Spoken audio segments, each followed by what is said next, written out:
ప్రస్తుతం మనతో పాటు ప్రముఖ తంత్ర జ్యోతిష్యులు, జ్యోతిష రత్న, జ్యోతిష సామ్రాట్ చింతా రుక్మాన్ గదరావు గారు మనతో ఉన్నారు. గురువుగారితో మాట్లాడేద్దాం. నమస్కారం గురుగారు. మాతృదేవోభవ, పితృదేవోభవ, ఆచార్య దేవోభవ. ఓం నమో మాందేశ్వరాయ నమః. గురుగారు, 2025 చివరి దశలో ఉన్నాం. డిసెంబర్ మాసం. విశేషంగా కుంభరాశి వాళ్ళకి ఎటువంటి పరిస్థితులు ఈ నెల ఉండబోతున్నాయి? ఓవరాల్గా ఎలాంటి జాగ్రత్తలు తీసుకోవాలి? ఈ 2025 సంవత్సరము డిసెంబర్ మాసం అంటే ఇంగ్లీష్ నెల చివరి మాసము.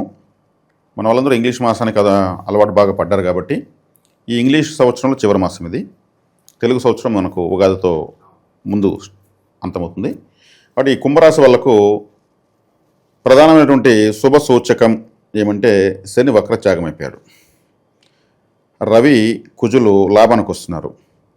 రవి కుజ శుక్ర బుధులు 10, 11 స్థానాలను ప్రభావితం చేస్తున్నారు. 5వ స్థానానికి మళ్ళీ గురువు కంఫర్ట్గా వచ్చేసాడు. ఆయన అతిచారాన్ని వదిలి మేధనంలోకి మళ్ళీ ప్రవేశించాడు.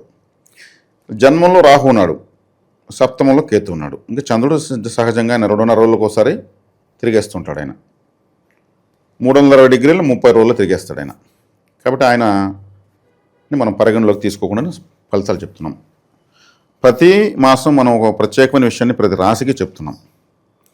ఈ కుంభరాశి అనేది ఒక ప్రత్యేకత ఏమంటే ఇది కాలపురుషుడికి లాభస్థానం. కాలపురుషుడు అంటే ఒక విధంగా కాలభైరవుడు అని చెప్పచ్చు. కాలభైరవుడు అని చెప్పచ్చు కదా, కాలభైరవుడే కాలపురుషుడే కాలభైరవుడు. ఈ కాలపురుడు 11వ స్థానం అంటే లాభస్థానము. కాలపురుడికి లాభాలను తెచ్చిపెట్టేటువంటిది ఈ రాశి. అవయవాల్లో ఎత్తుకుంటే పిక్కలు, మన మోకాళ్ళ కింద నుంచి పిక్కలకు ఉన్నటువంటి ప్రాంతాన్ని సూచిస్తుంది. ఈ కుండ సింబల్, ఇప్పుడు కుండ ఆడు ఉంటుంది, కుండ కనిపిస్తుంది, లోపల ఉంది మనకు తెలుస్తుందా? వీళ్ళ ఎనర్జీస్ మొత్తం ఇంటర్నల్గానే ఉంటాయి. వీళ్ళు ఒకరికి ఏదైనా చెప్పేది ఇష్టపడరు. వీళ్ళలో ఎంత శక్తి దాగుందని వీళ్ళకి కూడా తెలియదా?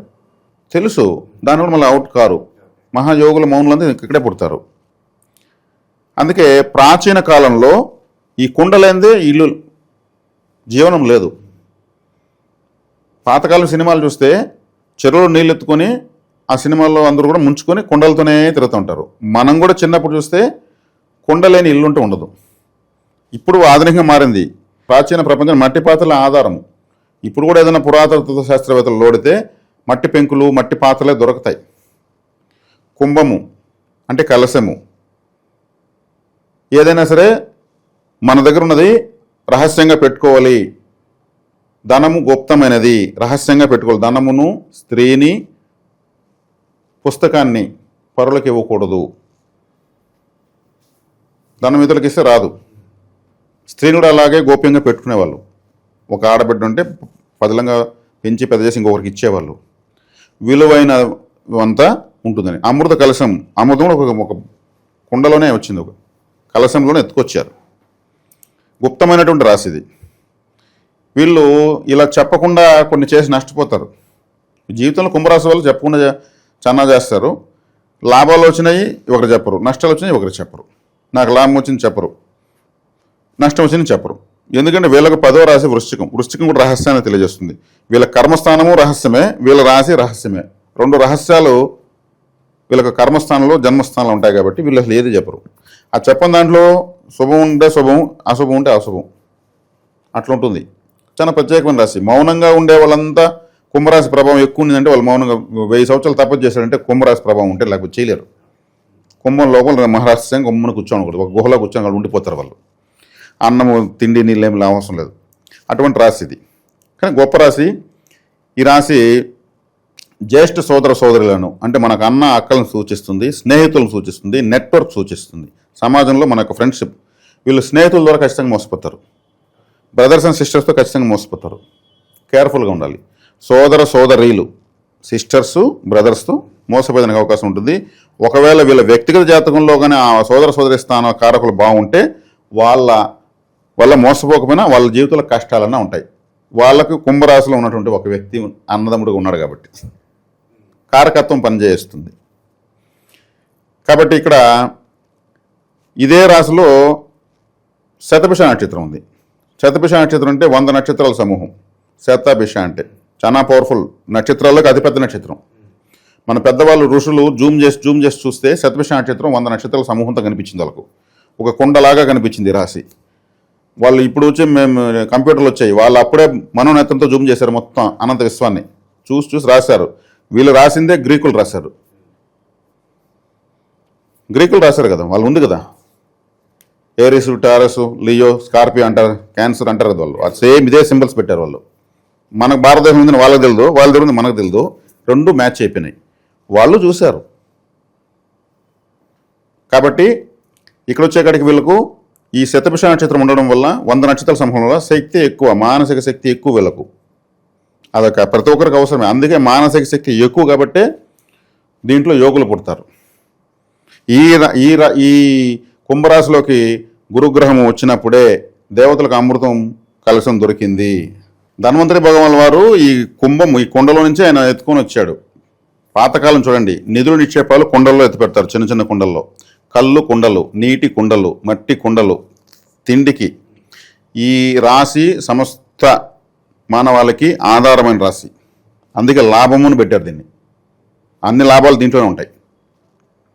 కాబట్టి వీళ్ళు స్నేహితుల ద్వారా కేర్ఫుల్గా ఉండాల్సిన రాశి వీళ్ళే. ఎందుకంటే 11 స్నేహితులు మోసపోతారు, ఏదో ఒకటి చేసి మస్కా కొట్టిచ్చేస్తారు వీళ్ళని. కాబట్టి ఇక్కడ వచ్చేకాడికి ఇది చాలా ప్రత్యేకమైన రాశి. వీళ్ళకు చెప్పాలంటే ఏలినాటి శనితో ప్రస్తుతం కుంగిపోయిన రాశి ఏంటంటే కుంభరాశి. 9 మ్యాక్స్ ఛానల్ ద్వారా ఎంతో ధైర్యాన్ని స్థైర్యాన్ని ఎంతో కాలంగా తీసుకుని వస్తున్నాం, మన వాళ్ళకు చెప్తున్నాం. ఇవన్నీ తాత్కాలికమే. అనుభవం లేనిది, 4 రకాల కష్టాలు పడింది పరిపక్వత రాదు మానవ జన్మకు. అందులో భాగంగానే గ్రహాలు సాక్షిభూతాలు వచ్చి మనకు అన్నీ నేర్పించేసి వెళ్తూ ఉంటాయి. అలా సింపుల్గా తీసుకోండి. ఇప్పుడు శని వక్రత్వం వదిలింది ధనస్థానంలో. ఇక పోను డే బై డే శనిగ్రహం దూరంగా వెళ్ళిపోతూ ఉంది. థర్డ్ ఫేజ్ నడుస్తూ ఉంది ఏలినాటి శని. థర్డ్ ఫేజ్ నడుస్తున్నప్పుడు వీళ్ళకు డే బై డే తాకడ తక్కువగా ఉంటుంది. ఎక్కువ తాకడ మీనరాశి వాళ్ళకు ఉంటుంది, అక్కడే ఉన్నాడు కాబట్టి. ఏలినాటి శని పైన వరిగా అవసరం లేదు. గోచారీత్యా శుక్రగ్రహము 5వ ఇంట్లో ఉంది. గోచారీత్యా రవి, కుజులు లాభంలోకి వచ్చారు. వీటి వల్ల ఇమీడియట్గా జరిగే పాజిటివ్ ఏంటి వీళ్ళకి అంటే ఈ గ్రహాలు శుభాన్ని ఇస్తాయి. ఆ ప్లేసుల్లో పాపగ్రహాలు ఏ గ్రహమైనా 11వ స్థానంలోకి వస్తే శుభమేస్తుంది. అది బ్రహ్మదేవుడు వరము అని. ఏ గ్రహమైనా వాళ్ళ రాశికి లగ్నానికి 11వ ఇంట్లో, జన్మలగ్నానికి 11వ ఏ గ్రహం ఉన్నా మంచి ఇస్తుంది. గోచారంలో 11వ స్థానంలోకి ఏ గ్రహం వచ్చినా శుభాన్నే ఇస్తుంది అనేది బ్రహ్మవరం అని చెప్తారు. ఇప్పుడు 11లోకి కుజుడు, రవి వస్తున్నారు. మళ్ళీ తొందరలో శుక్రుడు, బుధుడు వస్తారు. శని భగవాన్ వారు ఆయన ద్వితీయంలో ఇంకా దూరంగా వెళ్ళిపోతున్నాడు. వీళ్ళవి ఇంక 30 సంవత్సరాలు రాడు. అదేవిధంగా పంచమ స్థానంలోకి గురు భగవాన్ వారు వచ్చారు. కాబట్టి వీళ్ళకన్నీ శుభ సూచకాలు కనిపిస్తున్నాయి. కాబట్టి ఇక్కడ మనము లాభస్థానాల గ్రహాలు వస్తున్నాయి, మిగిలిన పీడించే గ్రహాలు వదిలి దూరంగా పోతున్నాయి అని అన్నప్పుడు అతి విశ్వాసానికి ఎప్పుడు పోకూడదు. అతి సర్వత్ర వర్జేత్, ఏది ఎక్కువ కాకూడదు. మనం అవగాహనతో పోవాలనేదే మనకు సమస్త వేదాలు చెప్తుండేది. కాబట్టి వీళ్ళు కలిసి వచ్చేటువంటి ఈ కాలంలో వీళ్ళు ఇప్పటి వరకు పడిలేసినటువంటి బాధలను అనుసరించుకొని వీళ్ళు జడ్జిమెంట్ తీసుకోగలరు. అదే మీరు నేను చెప్పాల్సిన పని లేదు, ఆ అనుభవం వచ్చేసింది. 2026 కొత్త సంవత్సరం కాబట్టి కొన్ని ప్రణాళికలు వేసుకుంటారు చాలామంది. నేను ఈ విధంగా ఉండాలి, ఈ మార్గంలో వెళ్ళాలి. సో ఆ మైండ్ అనేది బాగుంటుంది అంటారు. ఖచ్చితంగా వేసుకుంటారు. ఆ క్యాపబిలిటీ, ఆ మెచ్యూరిటీ లెవెల్స్ వచ్చేస్తాయి, ఇబ్బంది ఏం లేదు. ఎందుకంటే కుంభరాశి వాళ్ళు అంతర్గతంగా ఆలోచించే వాళ్ళని చెప్పి నేను లెక్కల్ని ఎప్పుడు లెక్కలని లోపలనే వేస్తూ ఉంటారు. కొంతమంది పైకి చెప్పరు, చెప్పేవాడు చెడు చేసేవాడు చెప్పంటారు కదా, వీళ్ళు చెప్పేవాళ్ళు కాదు, చేసేవాళ్ళు అంతా ఒక అనుకుని చేస్తారు. కాబట్టి ఇంక వీళ్ళకైతే శుభసూచకంగానే ఉంది. గురుబలం ఉంది, శని బలం పెరుగుతూనే ఉంది. గోచారంలో మిగిలిన గ్రహాలు లాభస్థానంలోకి వస్తున్నాయి. కాబట్టి చాలా శుభప్రదంగా 2026 సంవత్సరం వెల్కమ్ చెప్తామని మాత్రం చెప్పచ్చు. ఎందుకంటే వీళ్ళే చూసుకోవచ్చు పంచాంగంలో ఇతను చెప్తున్న నిజమా కాదని చూసుకోవచ్చు. ఆ స్థానాలకు వస్తే ఏంటి ఫలితం కూడా చూసుకోవచ్చు. అంటే గత నెలలతో పోలిస్తే ఇప్పుడు సమ్వాట్ బెటర్, చాలా మంచిదండి.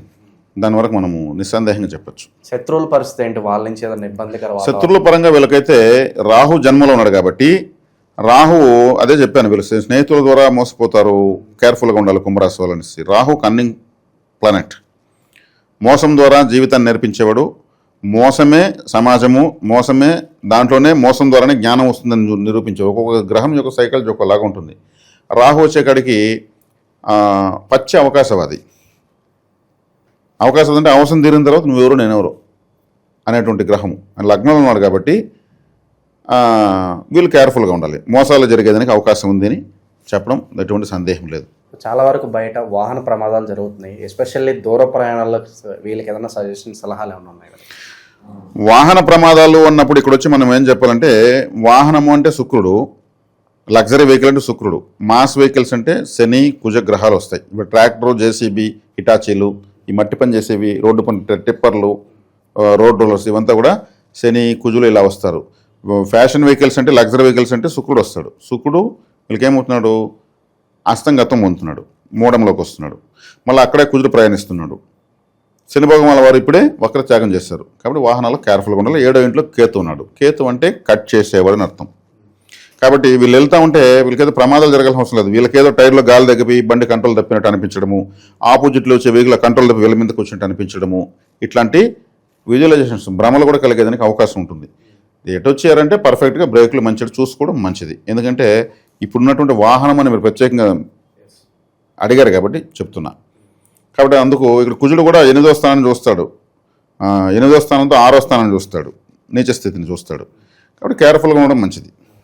ఇక బెడ్ కంఫర్ట్స్ కావచ్చు, ప్రేమ వ్యవహారాలు కావచ్చు, కుటుంబ సభ్యుల మధ్య సౌఖ్యత కావచ్చు, గతంలో ఏదన్నా కుటుంబ కలహాలు ఉంటే ఓవరాల్గా ఈ ఫ్యామిలీ ఎన్విరాన్మెంట్ గురించి ఏం చెప్తారు?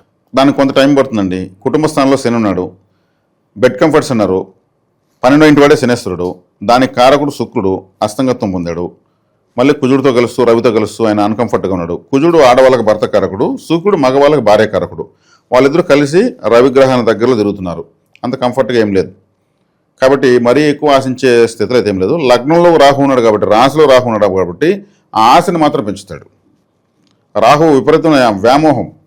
ఆశ వేరు, కోరిక వేరు, మోహం వేరు, వ్యామోహం వేరు. అది అన్నిటికన్నా హైలైట్. పరస్త్రీ మీద కానీ పరపురుషులు ఇలాగా వ్యామోహం ఉంటుందంటారు. మానసిక వ్యామోహం అంటారు కదా, బా ఎంత బాగుంది వాళ్ళు, ఇదెంత బాగుంది, అదెంత బాగుంది అనేది మానసిక వ్యామోహం అంటారు దీన్ని. అంటే ఒక పద్ధతి దాటి మోహించేటువంటి దాన్ని అనవసరమైనటువంటి మోహం, అది రాహు ఇస్తాడు. రాహు లగ్నంలో రాశిలో ఉన్నప్పుడు అలాంటి తత్వాన్ని ఇస్తాడు. యాక్చువల్గా రాహు గురించి మనం ఒక ప్రత్యేకమైన వీడియో చేయాలండి. ఎందుకంటే ఇప్పుడు మనం మాస ఫలితాలు చెప్తున్నాము. రాహు అనేటువంటి వాడు ఒక అన్న చెల్లెలకు పుట్టినటువంటి వ్యక్తి. వాళ్ళ తల్లిదండ్రులు ఒక అన్న చెల్లి, అంటే వావి వరసలు లేని వాళ్ళకు మోహించుకుంటే పుట్టినవాడు రాహు. అందుకే రాహు దశ వచ్చినా, రాహు జన్మస్థానంలో ఉన్నా, రాహు భుక్తి వచ్చినా, రాహు పంచమంలో ఉన్నా, అంటే మానసిక స్థానంలో వాళ్ళు ఈ వావి వరసలు లేకుండా ప్రవర్తిస్తూ ఉంటారు. ఇప్పుడు ఎంతో చూస్తూ ఉన్నాం కదా, మనం న్యూస్ల గురించి చెప్పాల్సి పడలేదు. వీటన్నిటి కారకుడు రాహు. కలియుగంలో ఆయనకి ఆధిపత్యం ఎక్కువైపోయింది, బ్రహ్మవరం అయిపోయింది. కలియుగంలో మీదే ఆధిపత్యం వేశాడు. రాహు ఆశ, కేతు నిరాశ. వీళ్ళిద్దరు ఏం చేస్తారు, ఆశ నిరాశల మధ్యలో అందరినీ ఫ్రై చేసేస్తున్నారు. వీళ్ళ పైన ప్రత్యేకమైన వీడియో మనం చేద్దాం. ఈ విశేషంగా మేము ఏదైనా ఇన్వెస్ట్ చేయాలనుకుంటే ఎలాంటి వ్యాపారాలు కలిసి వస్తాయన్న సందేహాలు ఉన్న వాళ్ళకి ఏం చెప్తారు ఈ రాశి వాళ్ళకి? వ్యవసాయదారులకు బాగుంటుందండి. శని భగవాన్ వారు వ్యవసాయానికి కారకుడు, కుజుడు కూడా వ్యవసాయ కారకుడే. కాబట్టి కుజుడు లాభంలోకి రావడము, రవి గ్రహము లాభంలోకి రావడము వ్యవసాయదారులకైతే చాలా చక్కగా ఉంది. ఇంకా వ్యాపారస్తులు తీసుకుంటే వీళ్ళు ఆల్రెడీ అనుభవంతో వీళ్ళు అడుగులేస్తున్న వాళ్ళు అలాగే పోవాలి. రాహు లగ్నం రాశిలో ఉన్నాడు. రాహు అంటే వ్యామోహం అని చెప్పాను. ఎక్కువ పెట్టుబడులు పెట్టేసి ఎదురు షాప్ వాళ్ళని చూసి ఇంకేదో మనము చేసేద్దాం, వాళ్ళ మీద పోటీతో ఏదైనా చేద్దాం అనుకోకుండా పోవడం బెటరు. ఇదేం చేస్తుందంటే కొంతమంది పోటీతత్వాన్ని కూడా పెంచి వేరే వాళ్ళని చూసి మనము చేద్దాము అనేటువంటి స్థితికి, ఆలోచన స్థితికి రాహు తెచ్చేస్తాడు. ఎవరు మనం చేసే తప్పు కాదు, గ్రహాల ప్రభావంతో మనకు కూడా ఆలోచనలు వస్తాయి. కాబట్టి అలాంటి వాటిని కరెక్షన్ చేసుకొని మనకున్నంతవరకే ఉన్ని చాలు అనేసి ఆడంబరాలకు పోకుండా ఉండగలిగితే మంచిది. వ్యాపారస్తులకు, వ్యవసాయదారులకు బాగానే ఉంది. ఇక విశేషంగా ఈ డిసెంబర్ నెల కలిసి రావాలి, ఎండ్ కార్డు బాగుండాలంటే ఎటువంటి పరిహారాలు వీళ్ళు బాగా అవసరం అంటారు? ఎటువంటి పరిహారాలు ఉన్నప్పుడు ఎందుకంటే ఈ రాశికి శుక్రుడు శుభగ్రహము అస్తంగత్వం పొందుతూ ఉంది. కాబట్టి ఇక్కడ శుక్రుడు అంటే మల్లెపూలు, శుక్రుడు అంటే సుగంధ ద్రవ్యాలు, శుక్రుడు అంటే అద్దము, శుక్రుడు అంటే లిక్విడ్ స్వీట్స్, శుక్రుడు అంటే వస్త్రాలు, ఇవన్నీ శివాలయంలో సమర్పించడం మంచిది. పరమశివుడికి, పార్వతీదేవికి, నందీశ్వరుడికి, విఘ్నేశ్వరుడికి, సుబ్రహ్మణ్యేశ్వరుడికి వాళ్ళ వాహనాలకు చిన్న చిన్న వస్త్రాలు సమర్పించి, లిక్విడ్ స్వీట్స్ అంటే ఏమి? లిక్విడ్ స్వీట్స్ అంటే బూందీ, హల్వా, గులాబ్ జామ్, రసగుల్లా, పాయసము, జిలేబీ, ఇటువంటి స్వీట్స్ నైవేద్యంగా పెట్టి పంచడము, మల్లెపూలతో ఉన్నటువంటి మాలలు సమర్పించడము, వట్టివేర్లు మూలిక అభిషేకం చేపించడము, అద్దాన్ని ఒకటి శుక్రం పెట్టడము, శుక్ర కారకత్వాలను, ఎందుకంటే నేను అస్తంగత్వం చెందుతున్నాడు, ఆ బలాన్ని పరమేశ్వరుడు సంతోషించి మనకు ఇస్తాడు. శుక్రుడు లాభంలోకి వస్తున్నాడు, కానీ అస్తంగత్వం. కుజుడు రవితో సంయోగం ఆడ తాకడలు ఉన్నాయి, ఆ సంఘర్షణ ఎక్కువ ఉంటుంది. లగ్నంలో రాహు, రాశిలో రాహు ఉన్నాడు, వ్యామోహం విపరీతంగా ఉంటుంది. అది తీరాలంటే దానికి కారకుడైనటువంటి శుక్రుడు అన్కంఫర్ట్గా ఉన్నాడు, అక్కడ క్లమ్జీగా ఉంటుంది. కొన్ని వాంఛలు ఉంటాయండి, మానసిక వాంఛలు, కామప్రేరితమైన వాంఛలు ఉంటాయి. అవి తీరాలంటే తీరవు. ఇప్పుడు అంటే నేను చెప్పడం ఏమంటే దీంట్లో కూడా ధర్మబద్ధంగా ఉండేటువంటి ఉంటుంది. శుక్రగ్రహానికి పరిహారం నేను చెప్పింది అంతే. ఇవి ఈజీగా శివాలయంలో చేసుకోవచ్చు. దానికోసం ఏదైనా శుక్ర హోమాలు వెళ్ళనేకూడదు, అది పెద్ద వ్యాపారం. మనం ఆలయ పరిహారాలతోనే మనం అన్ని చక్కగా దారి చూపించేస్తాం. ఓకే, ఓవరాల్గా ఈ డిసెంబర్ మాసం విశేషంగా కుంభరాశి వాళ్ళకి ఏ విధంగా కలిసి వస్తుందో చాలా బాగా వివరించారు.